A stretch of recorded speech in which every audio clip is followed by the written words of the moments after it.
Okay, thank you, Jude. Okay, so as I was saying, this is the SWDTP event about how to publish a monograph. And really the point of it is just to kind of start that initial discussion to help those people who are thinking about wondering whether publishing their PhD as a monograph is something they would like to do. So we have, well, so far we have 3 presenters. So Philippa Grand is from the Bristol University Press, and she is a senior commissioning editor there. And she's going to talk about how the kind of from the point of view of a publisher, she'll give a short presentation. That'll be the first third of the session, with some of the really practical things that you might need to think about if you're thinking about publishing a monograph. And then we also have Harry Bowles and Natasha Carver with us. They're both lecturers. So Harry is a lecturer in physical education and youth sport at the University of Bath, and Natasha is a lecturer in international criminology at the University of Bath. And they have both recently published a monograph from their own PhD. We're hoping that Professor Jutta Weldes will be joining us soon to present the point of view of somebody who is editor of a book series. So following Philippa's presentation, we'll have a panel session. We will post some questions, and after about 10 or 15 minutes, we'll then open that up, and we'll be using the questions that you post in the chat and sending, drawing questions from the chat. So please do make use of the chat in order to send some questions along. Philippa, are you ready to go? Yeah, absolutely. Okay. Okay, so hello everyone. As Angeline said, my name is Philippa and I'm a publisher at Bristol University Press. I've got about 20 years experience working in academic book publishing, mainly commissioning in social science subjects, but with some humanities experience. And I've worked at various different types of publisher during my career. So this is just an overview of what I will be talking about today to give you basic overview of how to publish a monograph, especially coming to this as a first-time book author. The first thing to think about is the different types of academic publisher that there are. And I've listed the main types here. So there's the university press sector, commercial academic publishing, independent publishers who are privately owned, specialist publishers that might focus in on one subject area or a particular range of subjects. And more recently, we've seen the growth of the new scholar-led open access publishers. And different types of publisher will have different strengths and weaknesses. And I've kind of broadly summarized here what these are generally perceived to be. But this is very subjective, and it's very much up to individual academics and authors to decide what publisher is right for them and their work, and to find a publisher that they enjoy working with. And I think we're going to share these slides afterwards, so you'll be able to look at them in more detail. In choosing a publisher, it's useful to carry out some research in advance. And a key way that you can do this is, of course, speaking with the publishers themselves. And in pre-COVID times, it was very easy to meet publishers who would be attending all the major academic subject conferences and more specialist conferences too, which publishers are attending not only to sell their books, but to proactively network and to find new authors. And many editors there would be happy to arrange a meeting or to talk to you informally. Obviously, at the moment, nobody is going to conferences in person. But many editors would still be happy to respond to a genuine approach and set up a Zoom call or discuss ideas via email. When you're speaking to a publisher, you'll want to find out about the focus of the press and the subjects that they publish in, the type of projects that they are currently commissioning, to find out if they tend to publish PhD conversions. Not all publishers do. What is their submission process for proposals? Do they have any specific requirements? What is the marketing and distribution like at the press? Are they able to reach the right audience for your work? What formats do they publish in? How do they price their books? And why do they price them that way? Speaking with the relevant subject editor at the press will be the most helpful thing you can do. Ultimately, they will be the person championing your work at the press and steering it through peer review. So building a relationship with them and enthusing them about your project is really key. You should also be carrying out wiser research. Who are the big names in your field publishing with? Does one publisher in particular seem to dominate the field? Who's publishing the key journals? Often the publisher will have a book list in the same area. Research into who's publishing the main book series in your field too.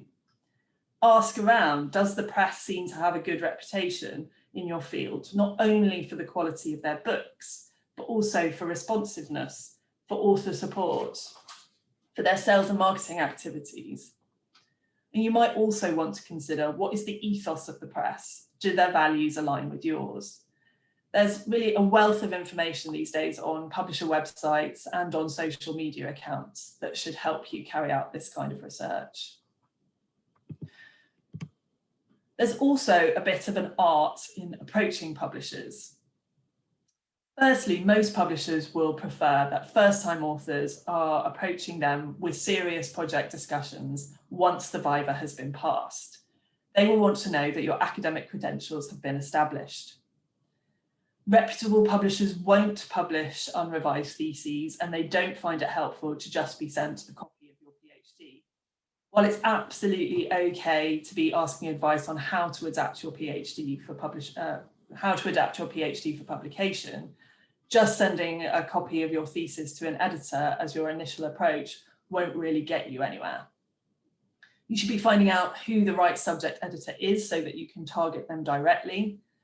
And if possible, use your networks to help make initial introductions.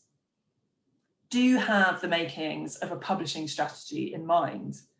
A book project where many of the chapters have already been published as journal articles is unlikely to appeal to a publisher, but a considered strategy of article publishing that supports a book rather than simply reusing the same material will demonstrate how you are building your academic profile.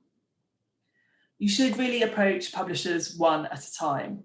While it's fine to speak to as many as possible while you're researching your options, when it comes to a formal submission, it's best to have a hit list and work your way down it. And tell the publisher why you're approaching them in particular. What do you like about them, and why do you think your book would fit their list? This shows that you're not just making random approaches and have given some thought to where the book would best sit.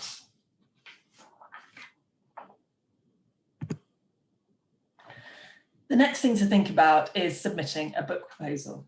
So most publishers will have a proposal form and their guidelines on their website, and these tend to be pretty similar, though some might have specific requirements, for example, about sample material or the amount of sample material that they want you to submit with the proposal. And in completing the proposal form, do pay particular attention to these areas. So think about giving the book a title that is clear, descriptive, and includes keywords which will help the book be discoverable. The overview, aims, and scope sections should be making clear the originality of the project, the central arguments the books will deliver, and its main themes.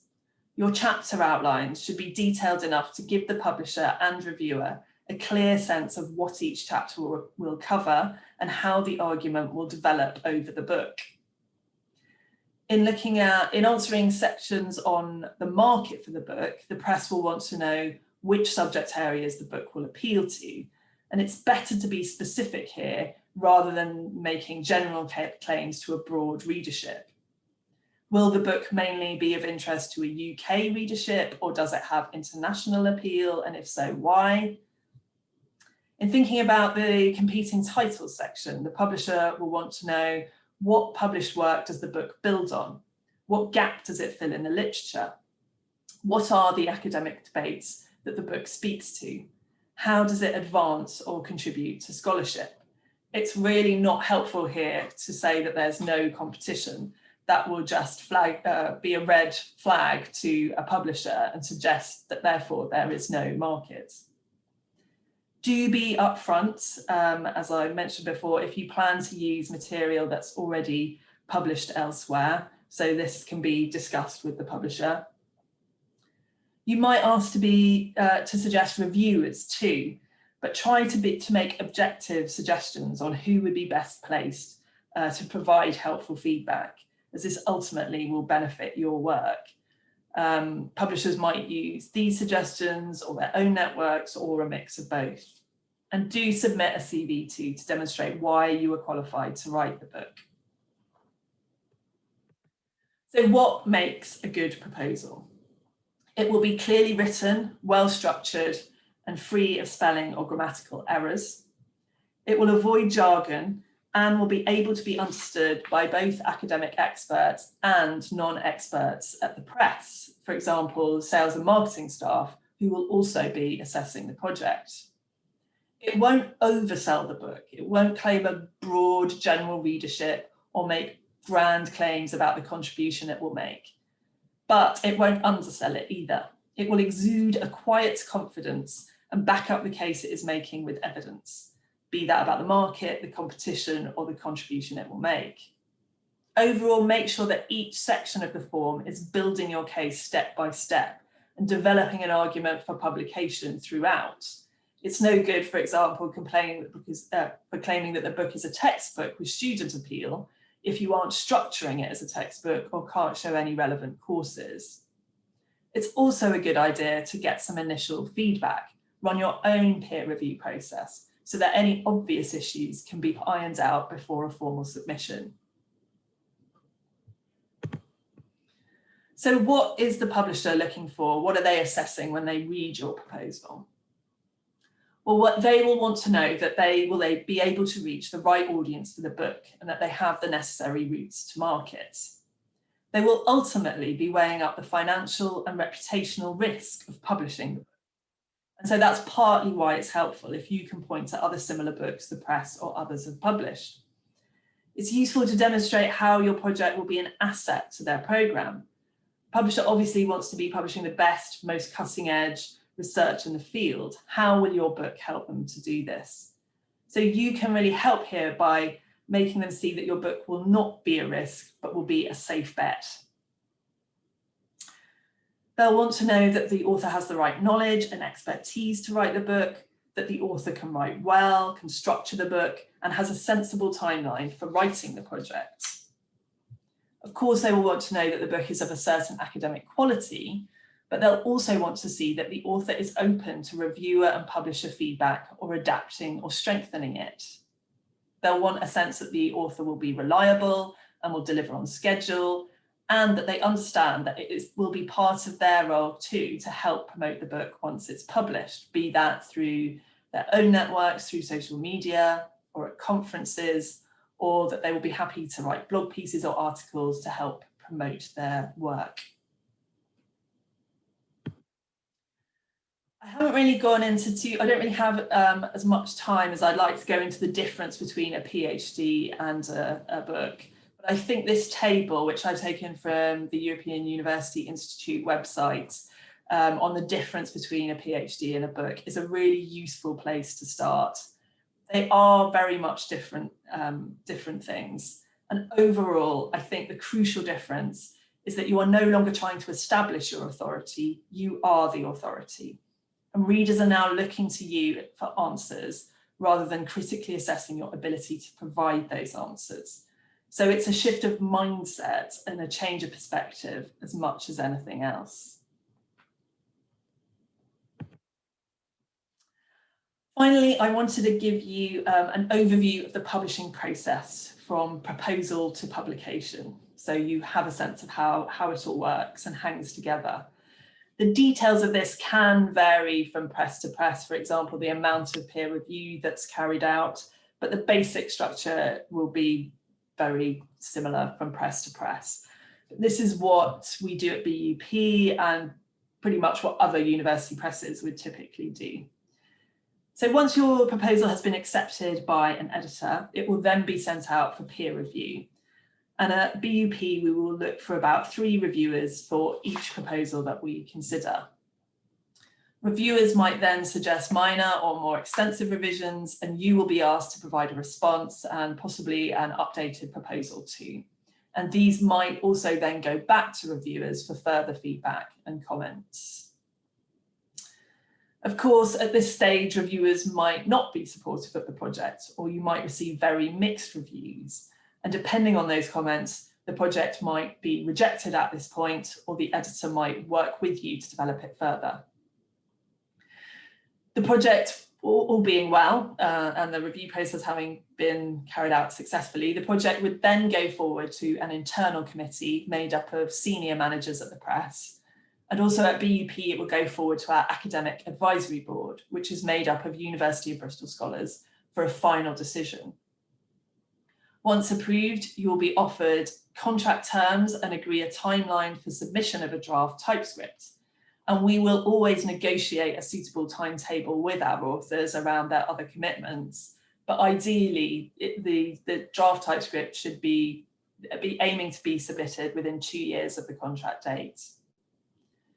At BUP, we send all our draft typescripts out for review, as well as the proposal, and other aspects of the process step up now too. So you'll be asked to complete a marketing questionnaire. You'll start discussions on the cover design for your book, and sales information on the book will be released at this point to the market too. Quite basic information, but that information starts to be made more widely known at this point too.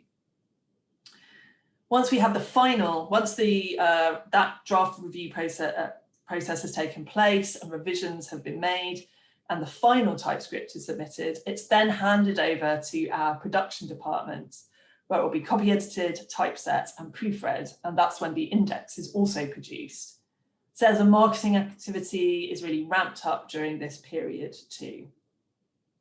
That production process will usually take 6 months until publication, when there's obviously then further sales and marketing activity, followed by, ideally, glowing reviews, strong sales, and book prizes. There's lots of resources available these days about publishing, and particularly about how to convert your PhD to a book. And I've listed some of the key books here. That European University Institute website is really helpful. And there's some key scholars who also publish very useful resources online on their websites, and I've listed them here. And I've also provided here some information on where you can find further information about BUP, including my email address if you want to get in touch with me. And I'd finish by saying, do bear in mind that publishers are always on the lookout for new authors to sign. They're looking for the rising stars in the disciplines and new talent that they hope by publishing their first book, they can establish a good relationship with through their career. Although it might not always seem like it, publishers do need you as much as you need them. Thank you. I stop sharing.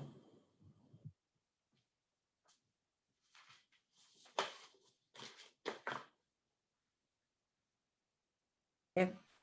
Philippa, thank you very much for that tremendously informative presentation. I'm sure lots of people are kind of wondering whether they can get hold of the slides, because it's the kind of presentation that you kind of want to look back at at different stages. So just to let you know that those slides will be available on the SWDTP website. We do have revamped training and development pages to make it easier to find the outputs from our events. So do visit the website and have a look at that. And I think I've popped the link in the chat. So if you scroll back, you'll be able to see it. So the next stage, we now move into the panel session. We were hoping to have 3 panelists, and Philippa also, do join in as well. We have 2. So there's plenty of space, Philippa, if you want to add to anything that Harry and Natasha are saying. We've got 3 questions that we've prepared in advance, and then we'll move to questions that are coming up in the chat. So the 3 questions are: why would you choose to publish a monograph from your doctoral dissertation? how do you know that your dissertation could form the basis of a good monograph, and how much time and work is involved in turning a dissertation into a monograph? And that's why we really appreciate having people who can present kind of first-hand experiences of going through that process as the author. So we'll start with the first question. Why would you choose to publish a monograph from your doctoral dissertation?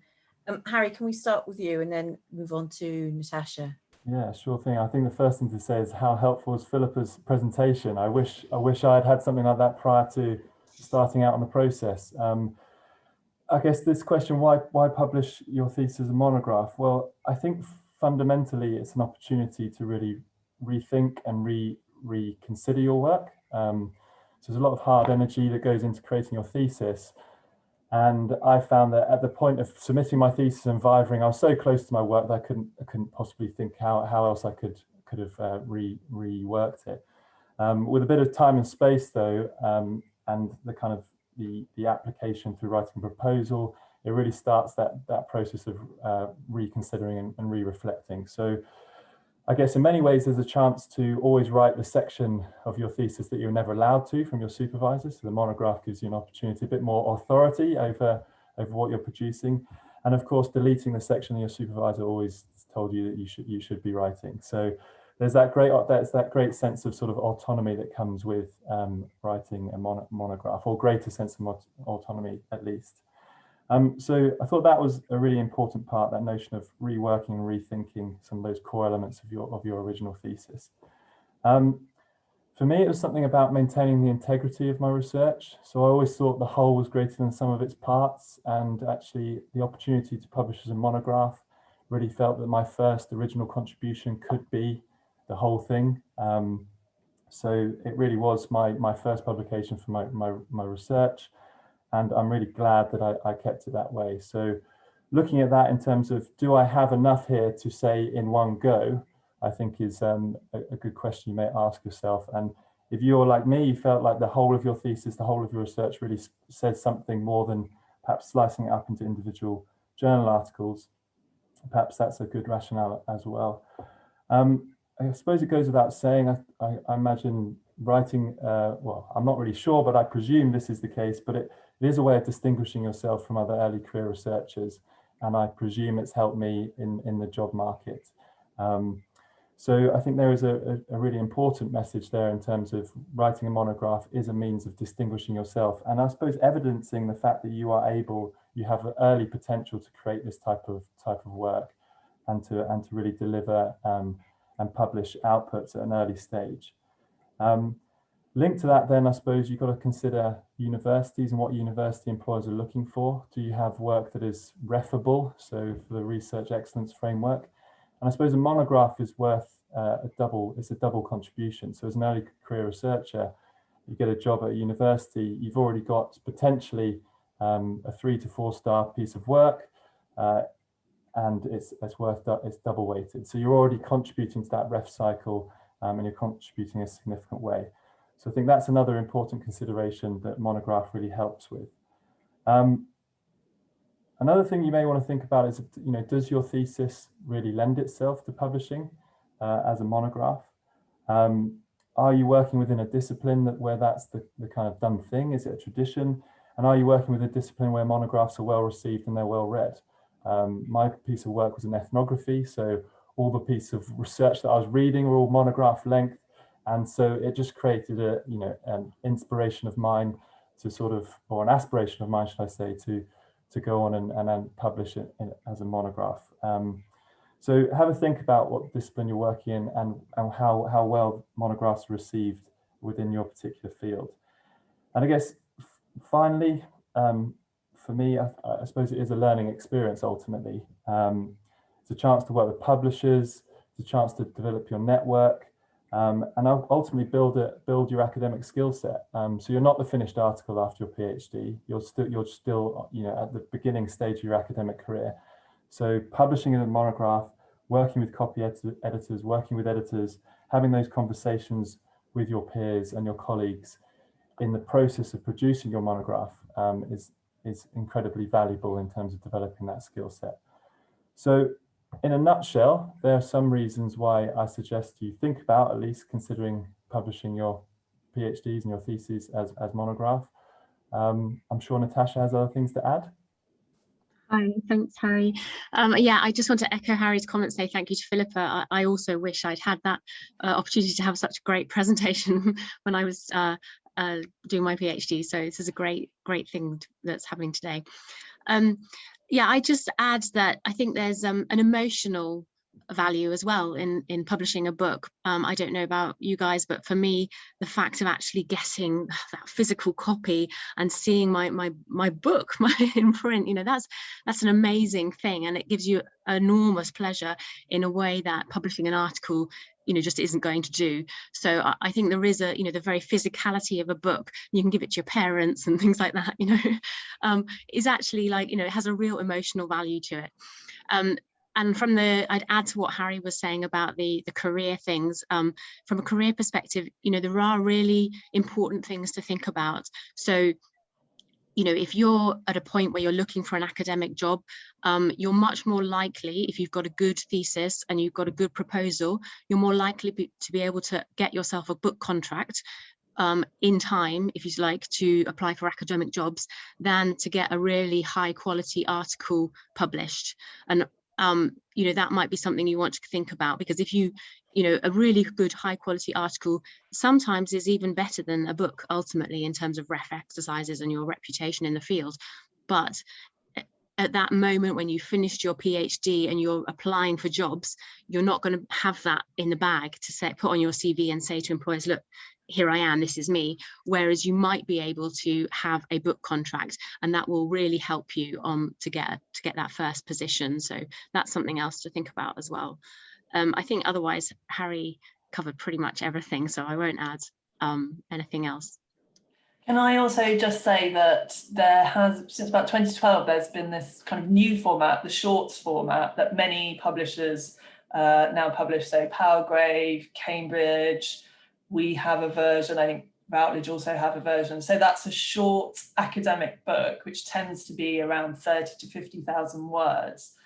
And the other advantages is that it can publish very quickly. So it kind of, in a part, can answer that problem of needing to be published in order to take the next steps in your career. And, you know, that might not work for your PhD, but it's another option amongst journal articles, full-length books. It kind of fills that gap between the two. Thank you. Thank you, Harry, Natasha, and Philippa. The next question is, how do you know that your dissertation could form the basis for a good monograph? There's a couple of very specific related questions that have come up in the chat, which I'll just highlight now in case the person, so that those people who are commenting at the end, second or third, have a bit of time to think about it. One is somebody saying that their dissertation is really quite technical in terms of the methodology. So really asking, you know, what is the potential for publishing a monograph where the focus is perhaps more on the methodology. And the other one's a kind of related question, was saying that they have a very theoretical argument, but an aspect is more but it has an aspect which is more public interest. So could you write two different books? Natasha, do you want to start off with how do you know that your dissertation could form the basis of a good monograph? Yeah, sure. Well, the most obvious starting point there is your examiners and your supervisors. Your examiners should say to you in the course of your viva or in their comments afterwards, you know, what you should do with your thesis and what they would recommend that you do with it. And if they say this is, you know, should be published as a book, then obviously you've got a great platform to start on. And if they don't specifically bring it up, then, you know, that's a question at the end of your viva when they say, have you got any questions for us? Then that's your question that you can bring up then. Another great point of contact is your supervisors.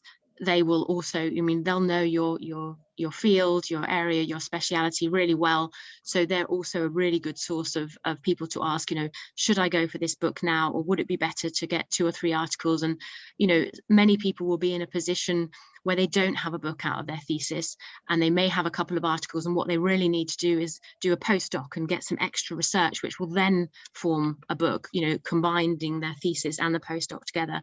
But those are discussions that you really should have with your supervisors and with your examiners.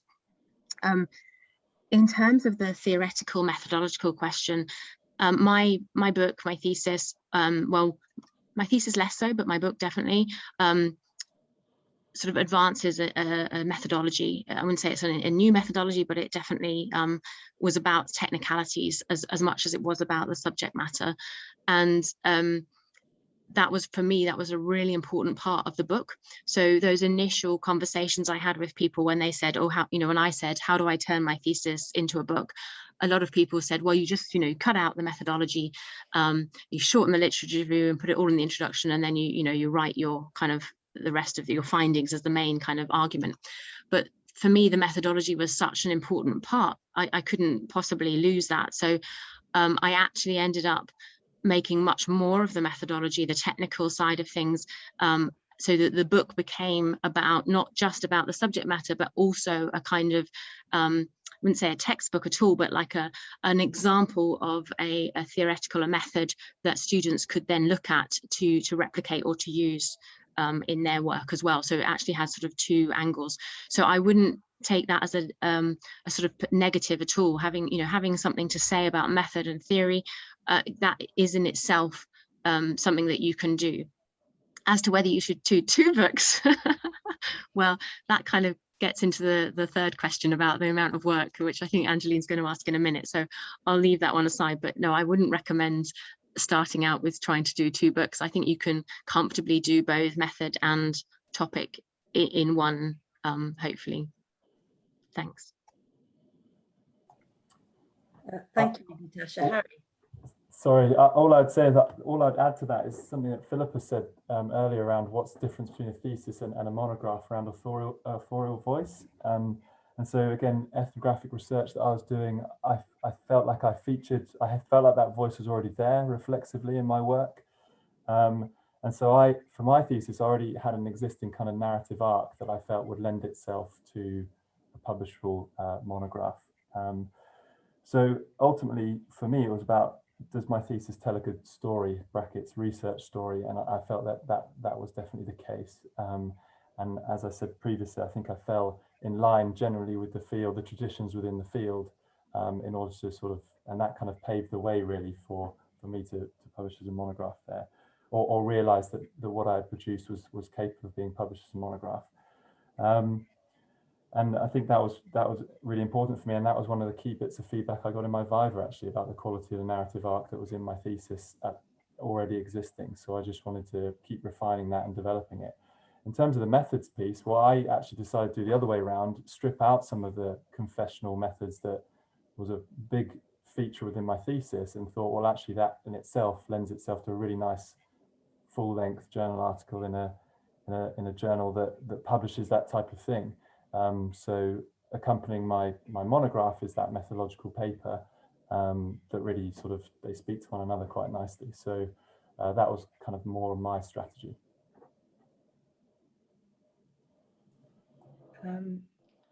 Thank you, Harry. Is it okay to say something on the 2-book question at this point? Yes, please, Philippa.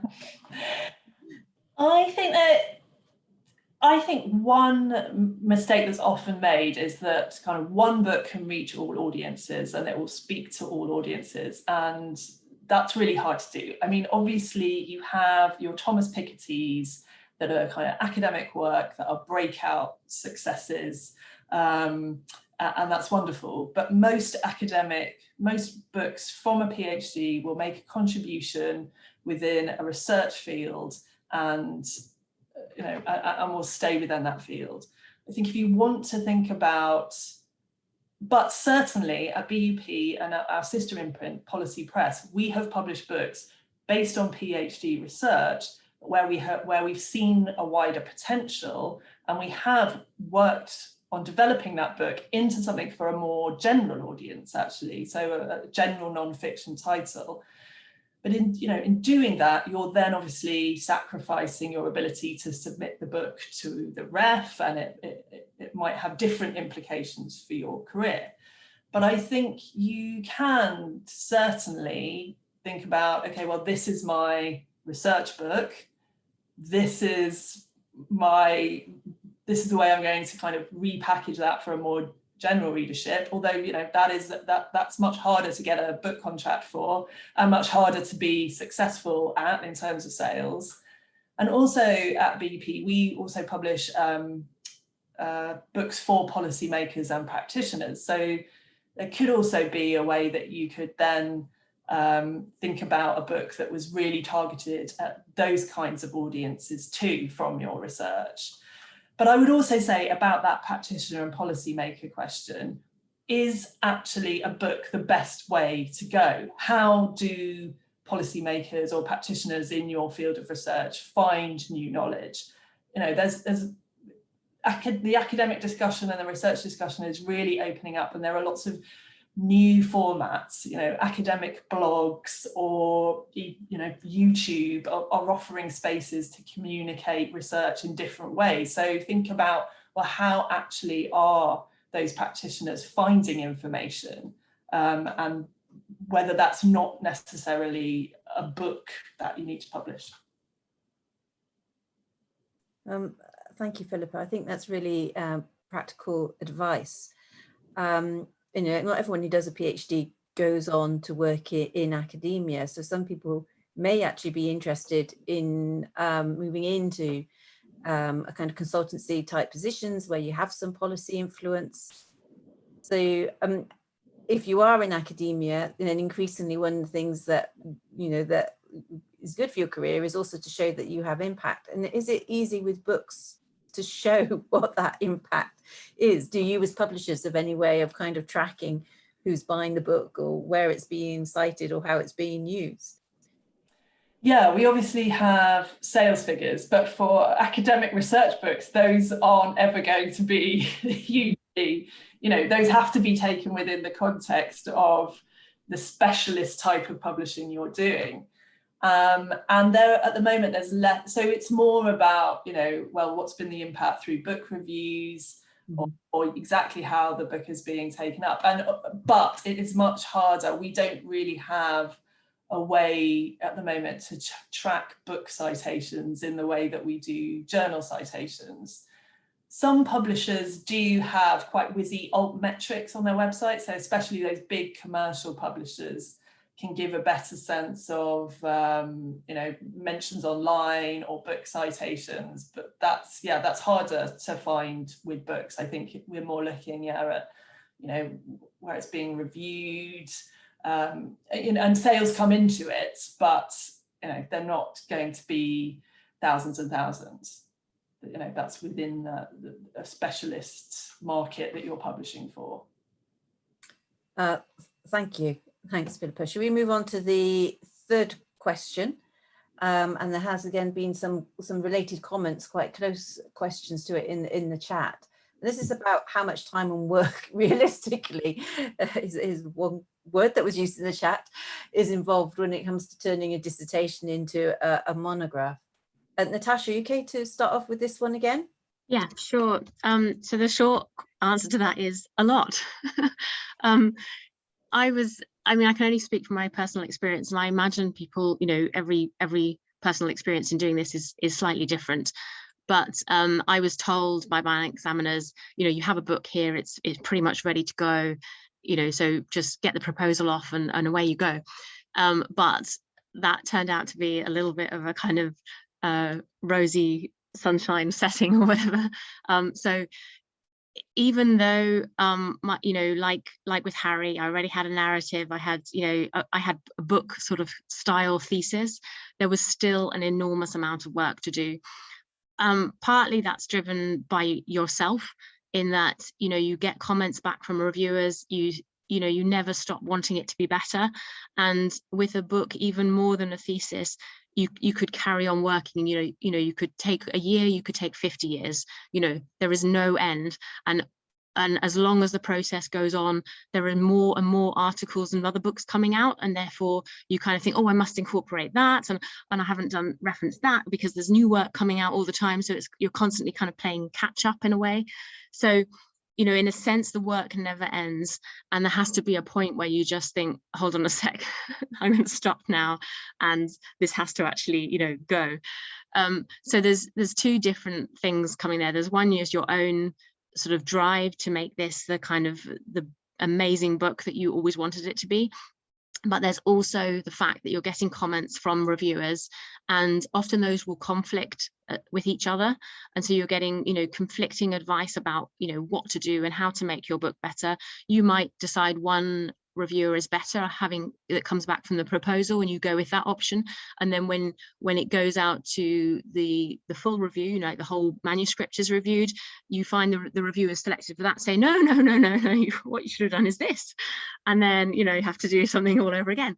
So that process can take quite a long time. And you know, if you've got a series, this is where having a series editor and being part of a series can be quite useful, because your series editor is somebody else that you can get support and guidance from in that process. Because I found, certainly, as you know, this was my first book, you know, I felt quite lost at times, given what different reviewers were saying and their different approaches to what I should be doing, and finding it really difficult to decide which one was right.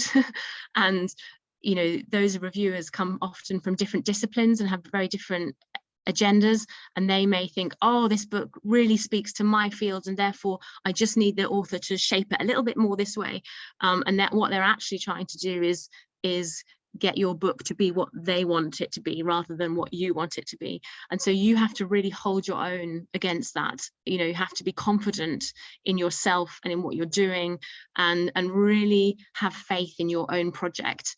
And that's quite hard to do as a, you know, as a recent PhD person. You've got these, you know, experts coming at you from all angles, and you're thinking, oh, what do I know? You know, so you really do have to have faith in your product and in your book, and really think, no, I know what I want to see at the end. I know what I want my readers to read, and really stay with that line. And if you've got a supportive editor, then that helps massively in that journey. And if you don't, then it makes it more tricky. Thanks.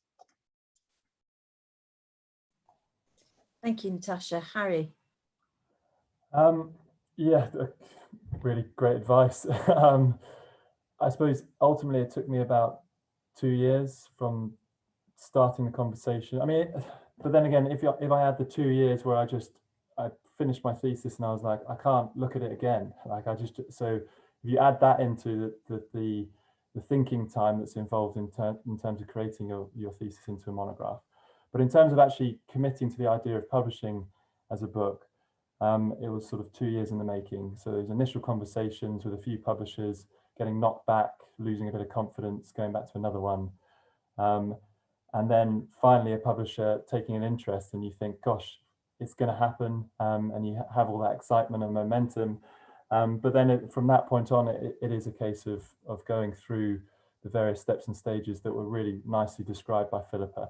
And that, for me, I think in total was around 2 years by the time that the book was actually in my hands. I had about a year to write or submit the first manuscript. My publisher was really supportive in that process. Although all I would say is that towards the end of that process, I didn't realize how much responsibility was placed on me to be the final checker, the final proofer.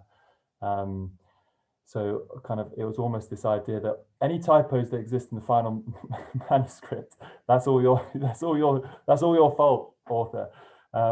So that, again, that idea of like reaching perfection can slow you down, because you've got to realize that, you know, read any book and there's going to be a mistake somewhere. So don't put yourself under that additional pressure, but just realize that responsibility will be placed on you, and that again can add just to the time in terms of, you know, the numerous and repeated reviews of your work and your various chapters that you're doing yourself on your work is it just all adds up and mounts up in the end.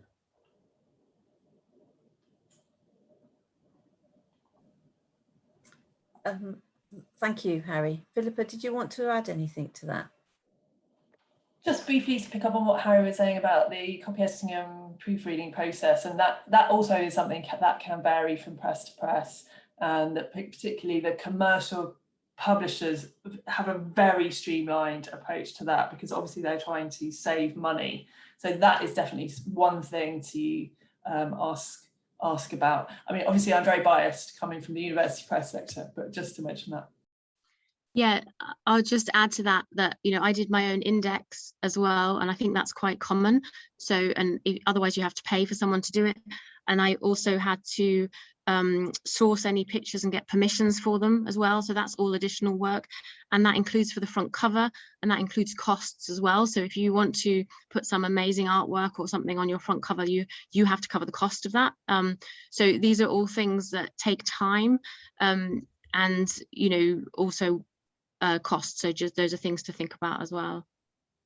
Yeah, just to consider the additional components that are involved in a book, like the blurb, approaching people to come and review it and provide some, you know, a blurb on the back and a preface, for example. These are all additional things that you've got to factor in terms of time, particularly if you're leaning on others to do you a favor, essentially. So just bear that in mind as well.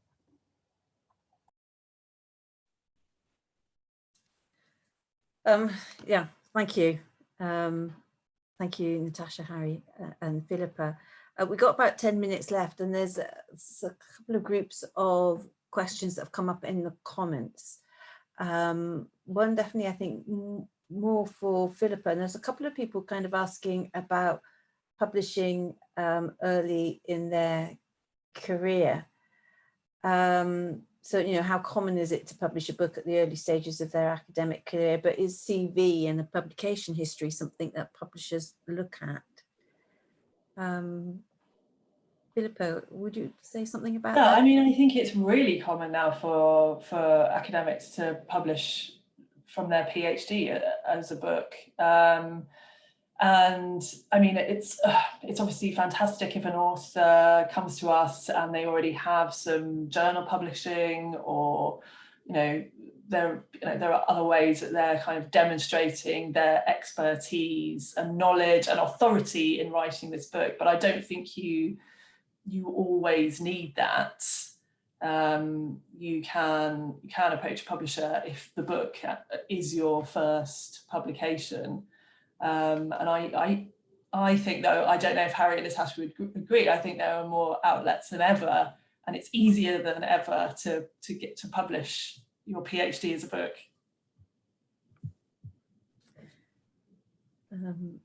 Thank you. Thank you, Philippa. Harry, did you want to say something? I thought I did. Yeah, I mean, I'm not sure whether it's easier than ever. I mean, I suppose, Philippa, you have a better view of that in terms of being embedded in that field. But what was the question? Sorry, I've totally lost my train of thought. It was really about publishing early in your career. So, you know, how many people are doing it, and, you know, do publishers actually want people to have a publication history? Yeah, well, that was a big anxiety of mine going in. I thought no publisher would give me a go because I didn't have the publishing track record. So and that's why partly I felt so grateful when a publisher said, yeah, we'll go with you. And that's probably why I forgot to ask all the important questions, because I was just so grateful for the platform and the opportunity. So again, this is why today's session is really helpful. Ultimately, they will want to see that you can write. So you're going to have an example of something, whether that's choosing an element of your thesis that you think really represents your ability to write, or whether you do have a few papers in the background or a blog or whatever it might be that you can attach to an application that just demonstrates your ability to communicate. But that was a really big anxiety of mine. Like, I just didn't feel like any publisher would go with me, because I just didn't have, you know, the lines on the CV, so to speak. So going back to what Philippa said, I guess, you know, publishers are looking, you've got to realize that publishers are looking for us as well, as much as we're looking for them. So never consider yourself as being not worthy of a chance or an opportunity, because I'm sure there will be a publisher that is interested in your work and looking to work with you. Can I just say, I think it's possibly more important that actually you're convincing about the fact that you are at the start of an academic career. I think what is alarming to a publisher is that you might want to publish his book, but then you're going to go off and do something else. The publisher, is investing in you in the hope that, as you go through your career and you write your big book, that you have nurtured them and that relationship from the start, and that you'll publish with them throughout your career. So I think that it's those kinds of considerations as well. Thank you. And there's another set of questions, a couple of questions around where you publish, as in geographically. So there's one person's asking if there's big differences between UK and US based academic presses, commenting that the big names in their field are US based. But then there's another question from someone whose research is being conducted in India, although the scholarship is of interest more widely. And would a UK or US based publisher be interested in that research, in publishing that research? I definitely think publishers will be interested in in research from India or from elsewhere around the world. I think what's key is to find the publisher that is publishing in Indian politics or Asian politics. I mean, publishers at the moment are really keen to publish on Asia because it's a big emerging, if not emerged market for them. So, that's, yes, but I think it's about finding a publisher that does publish, on India, and also that they're not a publisher that only has sales and distribution networks in the UK, but they do have global sales and distribution networks. Yeah, I would say that actually the international thing was what I kept, I'd say it's harder to publish a book that's just on the UK. I mean, that's probably harder than publishing something that's, the publishers keep saying, is there an international market? What's your international market? They want that international focus. So even if your research is on, one village in India or Somerset or Africa or wherever it is, the point is, can you reframe it so that it has an international audience because the themes are global, or the themes relate to your field in a way that speaks to your kind of international market? And the series editor, the series that I went with, for example, the topic was marriage, and in the series there are books from all around the world on all different aspects. So the point is that this is a kind of global discussion going on about the theme of marriage, where people coming and commenting on from India, from Africa, from wherever. So, and that was a US publisher. I kind of happened into that series, and I chose the series rather than the fact that the publisher was US. And I don't know how that's going to impact in terms of sales, because the topic of my book is actually sort of UK focused. But in terms of finding it hard to get a publisher, that wasn't an issue at all. It was just about framing the subject matter as being of international relevance and marketable to an international market. Thank you. Well, we've only just got 3 minutes left, so I've got one last final question, particularly for Harry and Natasha, for us to end on, which is, what have been the rewards, would you say, of publishing your dissertation as a monograph, or your dissertation research as a monograph, I should say? Well, the rewards aren't financial. But that was never my reason for going into it or wanting to do it. And it goes back to what Natasha said earlier in terms of what it feels like to be holding your own book when that delivery of 6 brand new books arrives at your door and you're passing it to your friends, family and loved ones, and it just feels great. I mean, that's the only way I can describe it. Just that sense of accomplishment, feeling that you've achieved and you've given something to the world, and that is for me the ultimate benefit of doing this stuff. Yeah, there are of course the career advantages, the networking opportunities, but I think at this stage, when you're coming out of your PhD, all you want to do is share your work, really, that was always my motive. I just wanted to have an opportunity to share something. And when you feel like you've done that and you've accomplished that, then that's I suppose to some extent the ultimate benefit for me.